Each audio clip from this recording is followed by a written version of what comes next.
G'day everyone and welcome to my day 2 recap of the IPF Classic World Championships. Lifting just finished literally 5 or 10 minutes ago and I'm super excited to bring you a recap of the day's lifting. It was an incredible day with very competitive sessions and so let's just jump straight into it because yeah, I am really excited for this. You'll have to excuse the lighting. I'm in a hostel at the moment, so I could get kicked out at some point, and if that happens, I'll have to pause the recording and continue elsewhere. But we are here to have a look. So today we saw the 57 kilo women and the 66 kilo men take to the platform. Now, if you take a look at the schedule, you'll notice that the 66 men and 57 women B groups competed this morning with groups of 14 and 20 respectively. And the evening session was the prime time. So I'm primarily going to cover the A groups. There was 8 lifters in the A groups for both the men's and women's. And so what this basically means is that the top 8 lifters of, let me just check I've got this right here. Yeah, the top 8 lifters of the men's and the top 8 lifters of the women's compete together in the final session of the day. And the lower nominated lifters compete earlier in the day. And so the lifters that are in the A group essentially get this small advantage where they can kind of pick off anyone that outlifted them by any chance, but that's unlikely to happen because they have the lower nominations. So yeah, I'll primarily cover the evening sessions, but there is a little bit of interest to cover in the morning sessions. Now, a couple of the main things you can expect that I'm going to talk about today, main themes and some really interesting stuff is jury, how the jury operate and their willingness to overturn decisions, which I think were sometimes unfair. This idea that I was just speaking about splitting lifters across multiple sessions. We're going to be talking about attempt selection. So heavy openers was a very common theme that I saw today, as well as poor attempt selection. And I will be a little bit critical of some attempts. Historically in powerlifting, as most of you will know if you followed me for any length of time, I'm a very conservative commentator. I don't like to shit talk, which is not my intention at all today. But powerlifting is growing and powerlifting is quickly becoming an elite sport, a very competitive sport. And so I think it's fair to criticize top level lifters and top level coaches on what they're doing, just like you would expect in any other sport. So I'm looking forward to that discussion because, like I said, I'm not planning on insulting anyone or anything like that, but I will be critical and I'm looking forward to that because I've never done this before. Okay. Now, importantly, before we carry on, the 57 kilo class total world record is 503.5. And so the qualifying total for Sheffield, 95% of that is 479 kilos. And for the men's, the total world record is 710.5 kilos. And so the qualifying total for that is 675. So those are what those lifters might be gunning for, if nothing else, in order to qualify potentially for Sheffield. Okay, we are talking about the lifting sessions, blah, blah, blah. Okay, excellent. I'm going to press this. If I haven't stuffed this up, excellent. And we are here. Okay, excuse me. So first thing is in the 57 kilo class, the 57 kilo class B group. They competed in the morning, and I'm going to start off with Australia's own Elizabeth Craven. Now, she competed in the B group, so she wasn't in any contention to be winning any big medals or results, but she's Australian, I'm Australian, I love her, so we're going to talk about her very briefly. Whoa, what's going on here?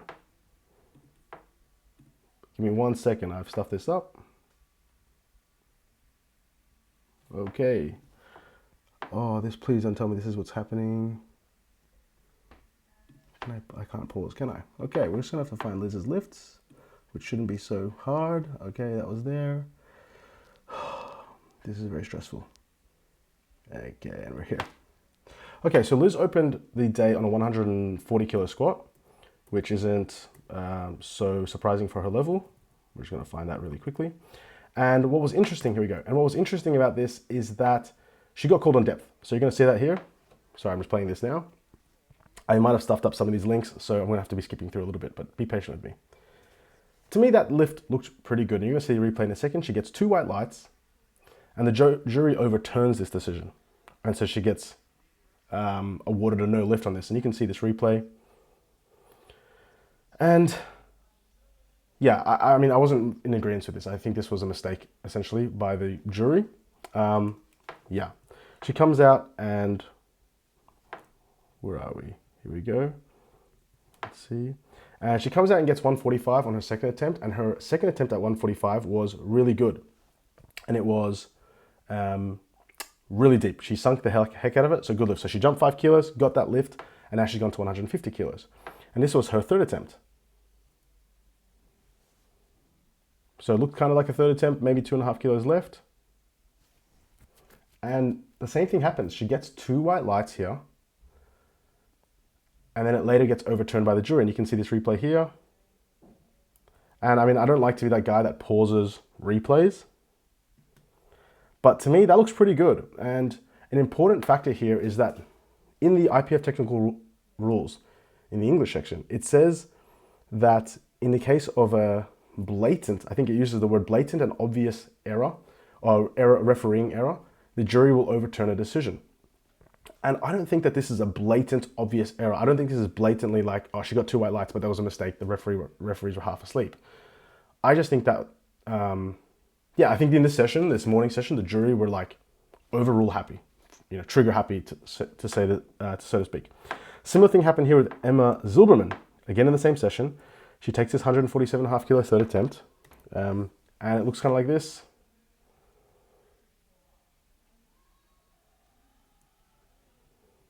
And this lift gets overturned as well. And so it kind of made me think, like, I don't know, like in a bit of discussion with people online, I had people saying things to me like, well, what's the point of having the referees if the jury is just going to overturn those decisions anyway? And admittedly, this one isn't as clean as Liz's. I think this was very close to being high. But again, is it obvious? Is it blatant? I don't know. Hard for me to say. But yeah, Liz went 1 out of 3 technically on squats. She ended up having a really good day. And you can kind of see, just backpedaling 1 second, the jury over here. It's a 5-person jury and they're seated all the way back there. And now they are able to see video replay, and that's kind of what they're relying on.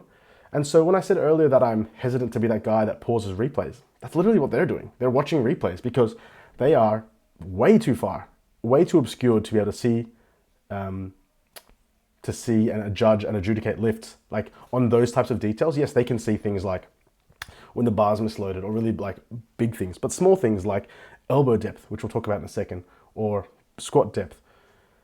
Yeah, a bit hard to judge from that position. And the other kind of criticism I have of this is they're all on the same side. And as we know, sometimes when you squat, one hip gets deeper than the other, one elbow goes deeper than the other on the bench. So yeah, I mean, I don't know if there's something to fix about it. I do love that we have a jury system in powerlifting because it does add to a layer, it does create an extra layer of security to avoid mistakes, but sometimes it creates mistakes itself. So yeah, very interesting. This happened in the B group. Yeah, you can kind of see this here. Now, another interesting thing that kind of happened, this is only going to be a small reference, and this was always going to be an interesting thing as we approach this competition, was this is the first World Championships with a new elbow depth bench rule. Now, we had the bench-only World Championships 2 or 3 weeks ago, but I was curious to see how this was going to play out at these championships. And honestly, it's been pretty good so far. Either the lifters have adapted or the referees have been very generous. But you can see here, Julia from Germany, she actually got red lights from the center judge twice on elbow depth. So she gets this on her second attempt. I think this was her second attempt. And you can kind of see it. This was maybe her third attempt, I think, at 92.5. Same class, 57. It was pretty close. And I think she gets it here as well. Yeah, that's right. And this was her second attempt. That last video was her third attempt at 92.5. This was 90. And she gets the same thing, 1 red light from the center ref. There was no overrules, which I think is the right decision because, again, it wasn't blatant or obvious. But yeah, curious to see. This was kind of one of the very few instances I've seen of the elbow depth being applied here. So this was the big group. Going on to our prime time sessions. Let me just have a look at my stuff here. Yes, okay. We're going to jump across. Oh yeah, this was a bit of a funny thing. So what happened was the lifting in the, and we're going to jump to here. The women's class goes first in the prime time session. And the live stream, if you're watching it live, was jumping terribly. It was like skipping 5 seconds. You get a 3-second clip, skips 3 seconds. It was terrible. Apparently what was going on was the YouTube live feed was being mucked up. And this wasn't just happening to me. This was happening to many. Like, this was an error at the source, not at my internet connection. And so the only way to watch it was on the Olympic live stream. But the Olympic live stream, I'm unable to jump back and forth. So I don't have any footage of the women's squats. But I'm going to talk you through them briefly I'm talking about the prime time now. So Jay Jacob was the one that, we had most of our eyes on, and I'm going to jump over and take a look at our nominations while we are here. Let's have a look at our women's nominations. This should be right. Yeah. Okay, I might zoom in. So Jay Jacobs is the one we all had our eyes on. She competed at Sheffield. Phenomenal athlete, I think reigning world champ. Natalie Richards, very high nomination, scored this total at the Powerlifting American Nationals. So those are the big eyes, and then there was a big battle in for third. You can see a number of lifters here on 470, 463, 452, 445. So a number of lifters in there battling for third, but the battle for first was always going to be between the French woman and the American. And yeah, like I said, the live stream got mucked up, so I'm just going to talk you through some of the results. Jay Jacobs squatted 172.5 as an opener, squatted 180, and then 182.5. So she went 3 out of 3. If you listen to my discussion of the lifting yesterday, you'll know that I'm a little bit critical of this 2.5 kilo jump thing, especially as these lifters get stronger throughout the week. So second attempt 180, third attempt 180, 2.5, proved to be very important, 2.5 kilos, but maybe that was the effort that drained her energy for later in the day. We'll see. Bobby Butters, who is one of our primary candidates for a bronze medal or a podium, or even second if things go wrong for one of the top lifters, squatted 182.5 on her second, went for the world record at 186 and failed that on strength. Natalie Richards had a perfect session, 3 out of 3, ending at 180 kilos. And Maya, the Spaniard, 2 out of 3. She squatted 177.5, missed 180. So again, going out for 2.5 kilos on that third squat, missing it. Yeah, I question the usefulness of that, but I mean, this is world, you do have to get out there and give it your best. So that was a women's section. It was, yeah, a bit of a shame that I don't have any footage of that. But into the men's section are men that we are most interested in analyzing. Let me see if I got this correct. Yeah. Is Brian Lee. He's coming in with a 713.5 kilo total. Now, if you remember earlier, I said the world record total is 710.5. So we got 3 lifters here with the world record total. Well, obviously, Kasim Sand of Thailand has the actual world record, 710.5, but 2 other lifters with nominations higher that they must have achieved at local meets. So 3 world record totals, as well as obviously Panna, who is a world-class act, and we know is one of the top lifters in the world. These 4 lifters essentially are the ones gunning for the podium, and we've got a couple of lifters down here below. So it's always going to be a very interesting session, and arguably the most competitive session, especially at this top end. So let's take a look at what happened. What am I doing here? I've got to press this button. Whoa, did this work? Yes, okay. Okay, just bear with me as I figure out my way around all this stuff. Okay, so in our primetime squat session, we're going to take a look at this. Actually, what happened was one of our medalists was in the B group. So we're just going to take a look at this lift here. This was 245 kilos by the Singaporean lifter. In the B group, so in the afternoon session, he squatted 245, scored himself a bronze medal in the 66 kilo squat. So that was really good to see. But we had a really interesting session. I'm going to go through some of the results, I guess, verbally before I kind of show you some videos. So Yuki, we've got an Australian in this session. Yuki from Brisbane, originally from Japan, representing Australia. Had a pretty rough day, only went 1 out of 3, squatted 215, missed 225 kilos twice. Kyoto actually is one person I didn't mention in our little nominations look at, so I'm going to quickly mention him. Kyoto is the second ranked nomination. He competed at Sheffield actually, and a very strong lifter. He had a really great squat session going, I believe 3 out of 3. Am I missing this? Yeah, 3 out of 3, and he finished with 247.5 kilos, finishing with the gold medal. Brian Lee, the American, went 2 out of 3, squatting 242.5. We're going to see that in a second. And Panna has a very good session as well, going 2 out of 3. So we're going to watch some of those lifts now. You're going to have to forgive the chaos of this because this is all very unscripted. Okay. So we're watching Kyoto take his third attempt squat. This is 247.5 kilos. And you can see he's got this kind of funky squat style. I don't know how I feel about it. It works for him, and he's never really been, I guess, penalized for it in terms of, red lights or anything like that. So a bit funky. He kind of like does this weird, bends his knees and hinges over unnecessarily. But he's got a 247.5, which is good enough for the gold medal. Oh yeah, I don't have much more videos than that. Yeah, I guess it wasn't super interesting, I suppose. Or not interesting, but necessary to show you. But I guess the key points is that the gold medal went to Kyoto on 247.5, and Panna also squatted 247.5, but missed 252.5. And Kyoto weighs, if I can show you this, weighed 50 grams lighter. And so you're going to be able to see that here. I'm just going to scroll through to the results section. if this will let me. Nope. Where are we? We are... Oh yeah, it doesn't actually show it in these. Yeah, there was a few issues with the live stream actually. And so, I hope I'm not getting kicked out. And so, Pana squatted 247.5, but he weighs 50 grams more than Kyoto from Japan, so he ends up getting the silver. Now, the interesting thing to come out of this whole session was what happens with our Thai lifter, Kamen Sand.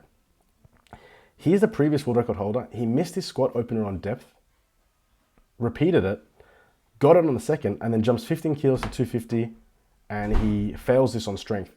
And so one of our top contenders, the previous world record holder, he's the third nomination, ends up 1 out of 3, you know, costing himself valuable kilos there. And I think I said this yesterday, if you watched my coverage yesterday, missing lifts, even one lift, basically it's very hard to stay in touch with the top lifters when they're getting their lifts. So, and you'll quickly see he kind of falls away from the competition even in the bench section. This is the Thai lifter that I'm talking about, Kasim Sand. So great squat session. Okay, going on to the women's bench section in the 57 kilo class. Jade Jacobs opened on 95 kilos, and then she missed 97.5 kilos on her second attempt. Kind of similar thing happened to her at the Sheffield. She opened at 90, I believe 2.5, and jumped to 100 and missed that twice. And so you'll see this is her second attempt bench. This is Jade Jacob from France. She takes 97.5 on the second, and she misses. A little bit of a misgroove.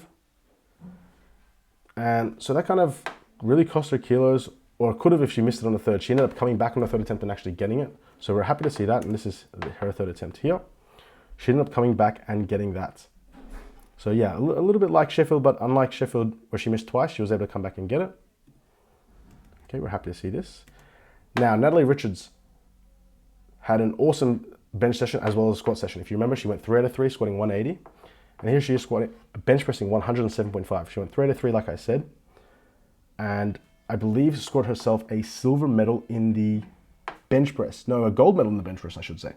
So she was a top bench presser with this 107.5 kilo effort. Very good attempt selection by Team USA. And Bobby Butters, who was the other top bench presser, benched 107.5 on the second round, went for 110 on the third and failed. So she equaled Richards on bench press, but was the heavier lifter.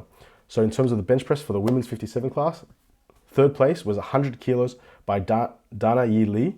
And she was actually from the B group. She's from New Zealand, so she scored a medal from the B group. And then Bobby Butters, Natalie Richards, both on 107.5. Natalie taking the gold on body weight.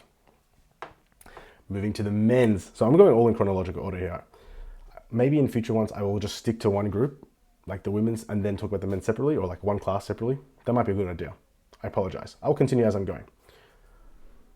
Into the men's section, onto the bench press. We have some really good results here to share. Yuki of Australia benched 162.5. This is actually his second attempt at 157.5. Like I said, Yuki had a shocker of a squat session, only getting 1 out of 3, missing a 225 twice, which is weight he's done many times before. But he brought it around on bench press. He benched 157 on the second, and he ended up coming back and getting 162.5 on the third, which we'll see in a second. Pana from France, having scored himself a silver medal in the squat, very good considering he's a long-limbed thin lifter, comes out and benches 170 kilos on his second attempt. Nice strong bench press there, and this was one of the top bench presses, along with Kyoto, the Japanese lifter, who we'll see in a second. This is the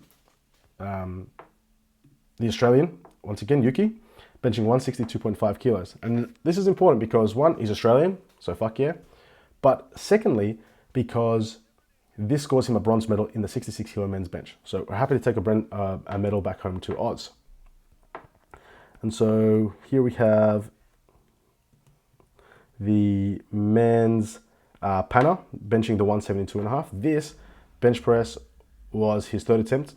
He got the 170 like we saw earlier. And he comes out, and the Grind King comes out and gets, I'm getting some lag here. He comes out and he actually gets 3 out of 3 on his bench press.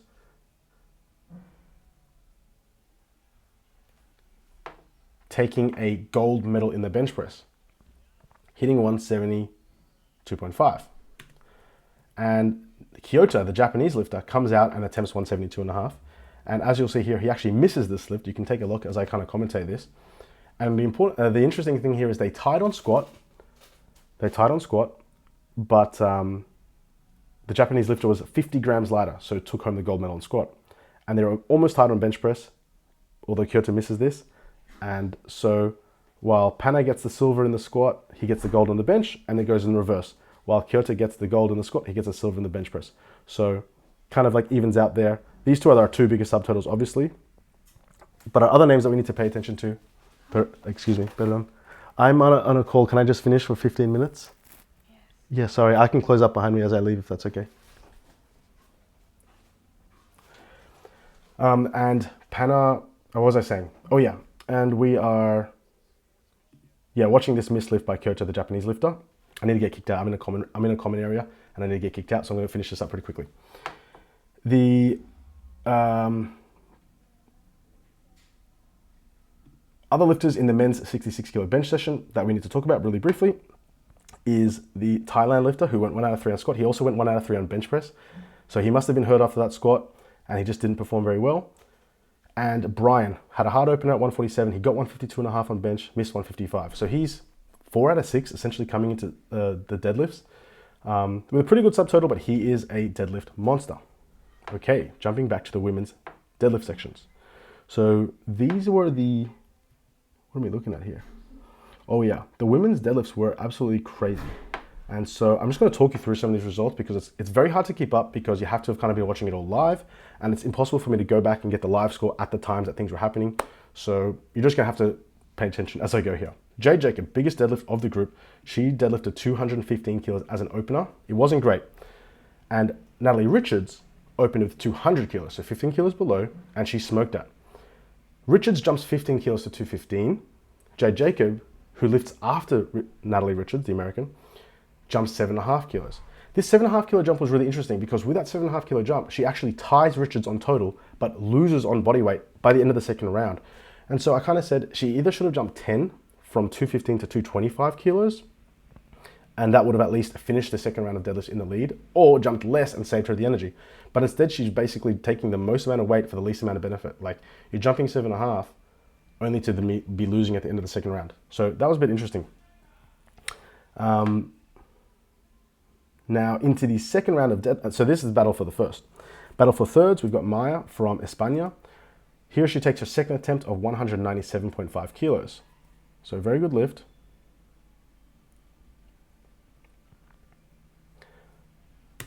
That was a really important lift for the battle for the bronze medal, which I will talk about very briefly in a moment, I should say. Yes, okay, and now we're on to Natalie Richards. This was Natalie Richards' second attempt. So she opened at 200, if you remember, and this is her second attempt of 215 kilos, which she absolutely smokes. And so the next lift to follow is Jade Jacobs. This was good. Jade Jacobs taking 222.5, and with this 222.5 kilo lift, will actually tie Richards on total, like I said, but be losing on body weight. And you can kind of see the difficulty with which Jade Jacobs takes this lift compared to how easy Richards' lift was. And so it's kind of a tough battle here going on. I mean, like, I don't think with any good at coaching or attempt selection, it'll be, will Jade have a chance to fight for the gold? Because Richards is just looking too strong, in my opinion, at this point.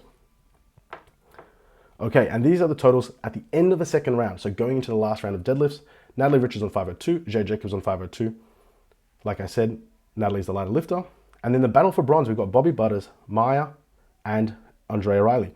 Andrea Riley's not having the great session. She's quite far behind, actually, so she missed her second attempt deadlift. And so the battle for third is actually mainly between the Brit and the Spaniard. Now, the Brit's 180 deadlift was really hard.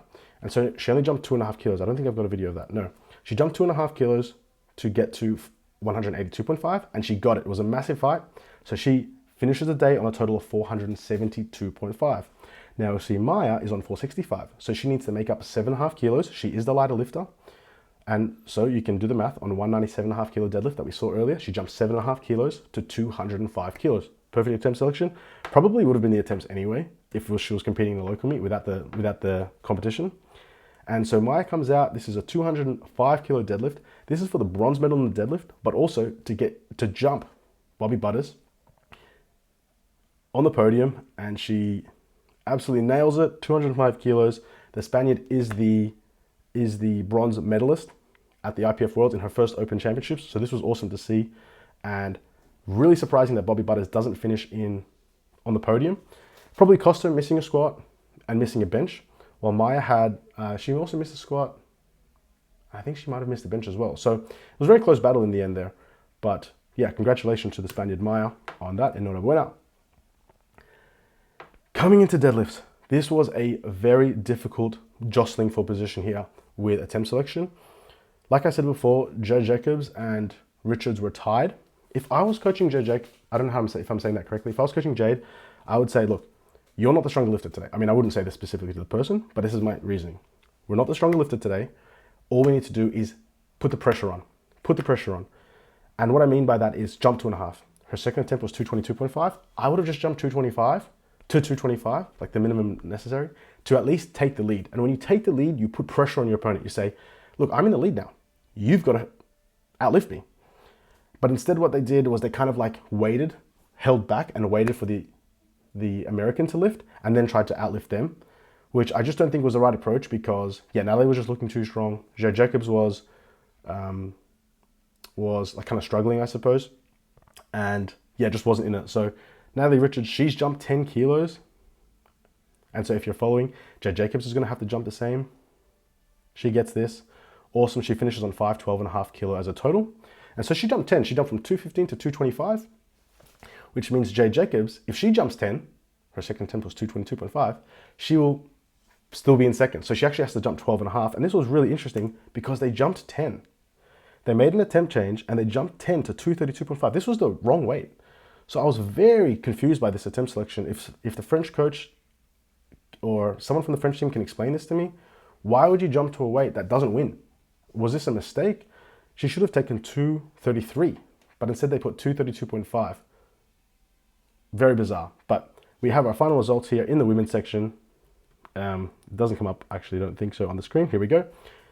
Natalie Richards, 512.5. Jay Jacobs, like I said, she took 232.5 in that third. It would have given her 512.5, but it would have tied Natalie and lost anyway. So although she missed her last deadlift, it was, I mean, in some sense meaningless, at least in terms of the standings.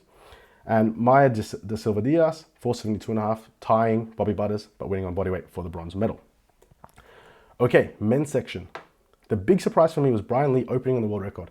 I know he's deadlifted 318.5, but if you're opening at 300, to me that tells me you're ready to deadlift 330.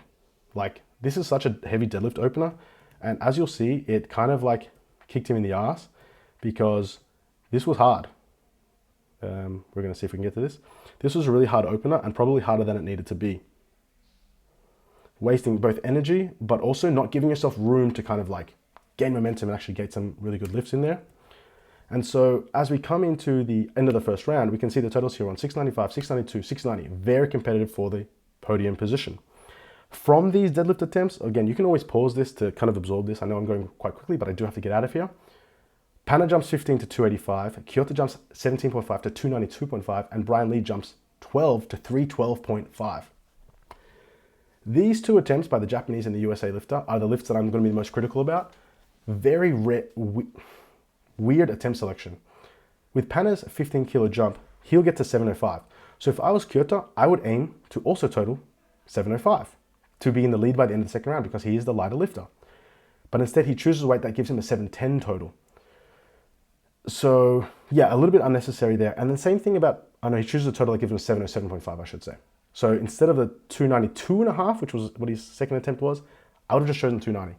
And Brian Lee does a similar thing. He takes 312.5 kilos, which gives him a 710 kilo total, 5 kilos above what Panna's total would be at the end of the second round, when he only needed actually 309.5. Remember, he's going for world record, so he can take the chip. And so he's chosen a weight that's just like 3 kilos heavier than it needs to be. Yeah, very kind of weird decision making there, I would say. I think I've actually made a mistake in my calculations here. Actually, yeah, that's right. Kyoto goes 292.5, 15. Yeah, that's right. 5 kilos heavier than it needs to be, giving him a projected total. I've mixed up the projected totals. The Japanese lifter's projected total after the second round of deadlifts with his 292.5 kilo deadlift was going to be 710, and Brian's was 707.5. So Brian should have, if I was coaching, taken 309.5 and Kyoto should have taken 287.5 kilos. Okay, I know that's a lot to take on. I wish I could have a diagram. I just don't have the time for it. So we're going to go move through them. Pana comes out on his last deadlift, on his second deadlift, takes 285 and he gets it. As you all know, Pana is the grind king and he gets this awesome lift at 285 kilos. The Japanese lifter comes out and he takes 292.5. And like I said, this is probably 5 kilos more than he needs. Now, of course, if you're feeling strong enough and you know you're aiming for 305 kilo deadlift, this would make sense. But in terms of the standings, you only needed to do 287.5 to at least be in the lead. You're the stronger deadlifter. You're going to be lifting last anyway. Just take the lead by the least amount you need. And it said he misses this on a technicality where he doesn't lock his knees out. And I would agree with this. He actually gets 2 whites and the jury overrules. This is an overrule that I agree with. He gets 2 whites, but then he gets overruled on that because his knees weren't locked out. And you can kind of see that on replay. They weren't so good. I'm worried I'm going to get kicked out. Yeah, not quite good there. And then Brian Lee comes out for a 312.5 to give him a 707.5 kilo lead. 707.5 kilo total, 2.5 more than Pana's total of 705. And so, like I said, he only needed to actually take 310 kilos, I believe was the lift that he needed to do to take the lead. But he takes 312.5 and he fails. Too much. And so, yeah, I don't know what the attempt selection ideas were here for the coaches. I understand. I've been there. It's hard to make these decisions on the fly. So much is going on. But I said this to Billy while watching the live stream. That's why it's important to have 2 coaches. One to manage the lifter, emotions, timing, blah, blah, blah. But one to do the math. One to say, these are the numbers we need. Are they reasonable? You know, the coach makes the final decision about the numbers. But someone to do the math and say, are we picking attempts that are logical? Okay, and as you can see here, Pana's only want to go 2 out of 3. 2 out of 2. These other 2 lifters only get 1 out of 2. Into the third round of deadlifts. Pana actually has an interesting point here. Any jump less than 7.5 makes no sense. Because the other lifters are already, because they can't go down in their third attempts from their second attempt decisions, they're forced to take these lifts. So if he, say, this is a 292.5 kilo third attempt, if he took only 290, it changes nothing in terms of standings because that doesn't force the other lifters any higher. So he takes 292.5, which weirdly enough, this 7.5 kilo jump is the smallest jump he can make that has a meaningful effect on the result. Yeah, I hope that makes sense. If not, leave me a comment. But he takes 292.5. It proves too heavy. He finishes the day on a 705 kilo total. And so the Japanese lifter comes out, and this, he retakes his second attempt. It's 292.5. And like I said, Pana's on 705. This is to give him a 710 kilo total. So he's not just chipping the total. He's blasting it by 5 kilos. But he can't go back down because he's already taken 292.5 on the second. And this kind of goes back to what I said before about jumping too much on that second. Poor attempt selection. Choosing a weight that was unnecessarily heavy when you only needed 287.5 to take the win. Similar thing as the second attempt. Knees weren't locked fully. Gets 2 red lights. The coach goes to appeal with the jury. The jury tell her to go away. He gets left on 1 out of 3 on deadlifts. And I mean, he's strong enough to do that lift well. And he's also strong enough to do 287.5 cleanly as well. And so, yeah, very bizarre. Maybe not bizarre, but questionable attempt selection. Last lift is Brian Lee. For the win, he needs 310, but you can't go down in weight. You can't go down from second attempts. So he's kind of forced to take 312.5 again, which he missed. And I mean, when you miss a second attempt deadlift on strength, it's very hard to come back and get it. And as you see, it's just not there. And so our final results in the men's section, we have Pana in the gold world champion, the 4th nomination with 705 kilos, Brian Lee on 695 and Kyoto on 692.5. Had Kyoto taken a more conservative second attempt deadlift, he would have been able to, even if he missed the second on that technicality, he would have easily been able to correct that on the third. That 5 kilos makes a big difference. Brian Lee opening too heavy on deadlifts, in my opinion. He gets stuck on 1 out of 3, and he should have won. Like, he was the strongest lifter on the day. He went essentially 5 out of 9. I mean, he was physically the strongest lifter on the day, I should say. A 300 kilo deadlifter, man, like, what an absolute a weapon that is to have in your back pocket in a powerlifting meet, to be the biggest deadlifter, to pick people off. But he didn't even get to use his strongest weapon, the ability to pick off lifters, the ability to hang back, wait, see what your totals are. I'm just going to go for the win. Like I've done my whole career as a competitive powerlifter, being the bigger deadlifter normally, wait back, let the lifters finish. Once they're all done, do the math. What do I need to win? Put it in. Instead, he was forced to take 312.5 more than he needed. You can see he's 9.5 kilos behind Panna. And so if he just did a 310 deadlift, he would have won. I don't think he would have gotten 310 anyway on the day. But maybe if he opened at 290, he would have saved some energy and maybe would have been there. I know a lot to take on, a lot to take in. If the stuff you didn't understand, you can jump back. Back to what I was saying before really quickly about the Brian opening a bit heavy. If you've been a fan of lifting for a while and you remember me coaching Brett Gibbs at 2016 Worlds, he had a shocker of a day. He got 1 squat, 2 benches on a Hail Mary second attempt deadlift bench. And so we were screwed going into deadlift. And we dropped his deadlift open at 15 kilos. And I said, there's no point in wasting energy on your deadlifts, bro. We're just going to sit back. We're going to let the American John Hack take his lift, and whatever we need at the end, we're just going to go for it. And he ended up taking a 22 kilo jump from his second to his third, and he almost got it. And so, yeah, I think this is like a common theme that's happening in these worlds of lifters taking lifts that are too heavy in the openers and getting bitten on the ass later. The last thing I will say before I wrap up this video was another theme that I wanted to mention at the start of the lift about this poor attempt selection and these heavy openers, is that these groups are small at Worlds. These are 8 lifter groups, and these spotters are fast. And so if you look at the timestamps from when these lifters are doing their lifts in the live stream, especially in opener deadlifts to seconds, it's like 6-minute turnarounds, 5-minute turnarounds. Like, I don't know any competitive powerlifter that's taking 5-minute breaks between heavy deadlift singles. And so it makes it very hard to recover from attempts. And this is the kicker. When a lifter misses a lift, like the Thailand lifter, Kasim San did on his opening squat, he missed his 235 kilo squat opener, repeated on the second. In the first round, don't quote me on these exact numbers, but this is for just so you get the idea. He was the 6th or 7th opener, maybe out of 8, 7th opener. But in the second round, he was the 5th lifter or 4th lifter. And so by missing an early lift or a second attempt lift, in the next round, you actually move back in the lifting order because everyone else jumps and you don't. And so when there's only 8 lifters in the group and you move backwards in the lifting order and through subsequent rounds, it makes it very, very hard. So my warning to any primetime lifters that happen to be watching my discussion all the way to this point, I don't know what you're wasting your time for, but if you are competing this week, consider dropping your openers, especially if you're in a small group of 8 or less. Personally, I think these groups should be at least 10, and some of the individual lift medal chances from the previous groups, like Group B, should be in these prime times so they can at least battle for the medals on those lifts. But yeah, very aggressive attempt selection across the board, very heavy openers and second attempts, lots of 5 kilo jumps from the men, from these bigger, from 250 kilo lifts, like they're jumping from 242 to 247, 247 to 252. To me, that seems like a lot of wasted energy. I've always been a very conservative opener and taking big jumps. And so yeah, very interesting kind of point. If you're used to local meets where there are 12 lifters in your group, it's not something you'd consider, how quickly these sessions move. And yeah, I think that's costing a lot of these lifters. I think a lot of these lifters are getting caught by surprise, doing a lift, walking off the platform, catching your breath, and then, oh, you're up again. So very, very hard. All right, that's my wrap up of the day. I apologize that this was rushed. I am in a common area in a hostel. I'm about to get kicked out. If there's anything else that you would like me to comment on, leave some comments below. I'm looking forward to the rest of the week's lifting.